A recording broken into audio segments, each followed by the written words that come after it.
반갑습니다. 오늘은 10월 7일 수요일입니다. 오늘 본 말씀은 고린도후서 9장 1절부터 15절까지 말씀입니다.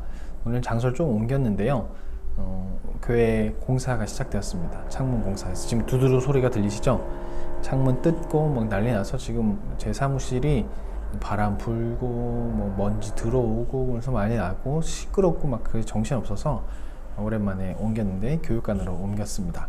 오늘 본 말씀은 월요일부터 시작된 그 연보에 대한 말씀의 완결편이라고 볼 수 있습니다. 월요일부터 바울은 연보에 대해서 쭉 이야기했고 오늘은 마지막으로 이야기하는 연보에 대한 부분이기 때문에 바울은 최종적으로 결론을 내고 그 연보에 대해 독려할 것을 이야기하게 되는데요. 바울은 이 연보에 대해서 연보에 참여할 것에 대해서 강압적으로 이야기하지 않습니다. 그리고 이 부분에 대해서 격려하고 위로하고 칭찬하고 또 자신에 대한 그 연보에 대한 오해도 풀 겸 부드럽게 이야기를 하게 됩니다. 자랑할 것을 부끄럽고 어색하지 않게 하자라고 그렇게 이야기하는데 이것은 무엇이냐면 바울이 고린도 교회에서 사역할 당시 18개월 정도 사역할 당시에 그때도 역시 바울은 고린도 교회 연보를 이야기했습니다.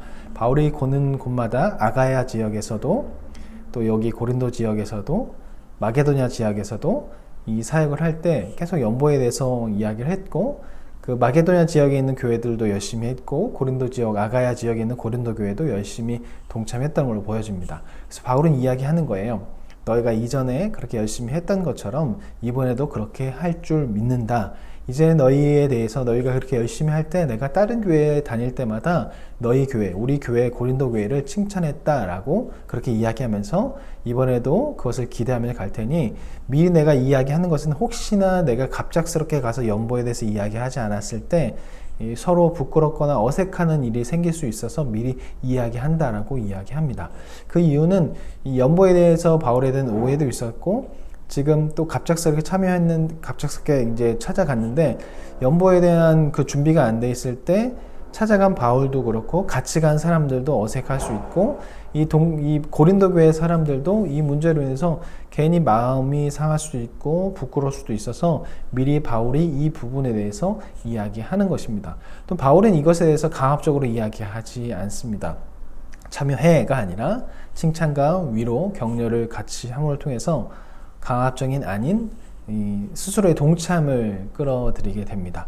그리고 또한 바울은 자신이 있었던 예전의 오해와 그런 것들에 대해서 풀기 위해서 강압적인 아닌 격려와 칭찬과 위로를 통해서 이 연보를 독려하게 됩니다. 그리고 난 후에 연보하게 될 때에 얻게 되는 그 복에 대해서 이야기하시는데요. 하나님께서는 나눌 수 있도록 복을 주신다라고 이야기하십니다. 그래서 나누게 될 때 그 나누게 되는 자에게는 하나님께서 풍성히 채워주실 것이다 라고 그렇게 이야기하면서 마지막으로 그 모든 것을 동참할 수 있게 하신 그 하나님께 감사한다라고 그렇게 이야기를 마무리 짓습니다. 하나님께서는 채워주시는데 어떤 자에게 채워주시냐? 나의 것을 채우기 위해서 노력하는 자에게 채워주시는 것이 아니라 남에게 나누기 위해서 애쓰는 사람에게 채워주시는 그 복이 있다라는 거예요. 하나님께서 아브라함을 선택하셨고 그의 후손 요셉을 통해서 수많은 사람들을 채우게 하는 그 은혜를 베푸셨습니다. 아브라함에게 약속하셨던 그 복, 너를 축복하는 자에게 내가 복을 내리겠다는 그 복이 요셉을 통해서 모든 민족이 복을 얻게 된다는 그 복이 요셉을 통해서 이루어지지 않습니까? 요셉을 통해서 애굽 백성이 애굽의 주변 나라 사람들이 체험을 받게 됩니다. 은혜를 입게 됩니다. 요셉이 그 모든 것을 진행하였고 요셉이 체험을 받게 되었고 그 체험 받은 것이 다른 사람들에게 야곱의 아들들에게 그리고 애굽 백성들과 또 애굽 주변에 있는 모든 백성에게 채워질 수 있는 복이 임하게 되었던 것이죠. 하나님은 나눠주는 사람에게 체험의 복을 내려주신다라고 그렇게 말하고 있습니다. 우리도 마찬가지입니다. 우리의 것을 채우기 위해 애쓰는 것보다 우리의 것을 채우고 나눠주는 것, 그래서 누군가에게 하나님의 사랑을 나눠주고 내가 공급받은 것을 나눠줌을 통해서 그 사람들에게 하나님의 사랑을 전하는 그런 우리가 되어야 할 것입니다. 연보, 각 상황에 맞게 그렇게 해야 할 것입니다. 누군가 돕는 거, 교회 안에서 어떤 행사를 진행할 때, 교회 안에서 무언가 할 때 하는 것도 연보가 될 수 있을 것이고 세상 가운데 어려운 사람을 돕는 것도 연보가 될 수 있을 거라고 생각합니다.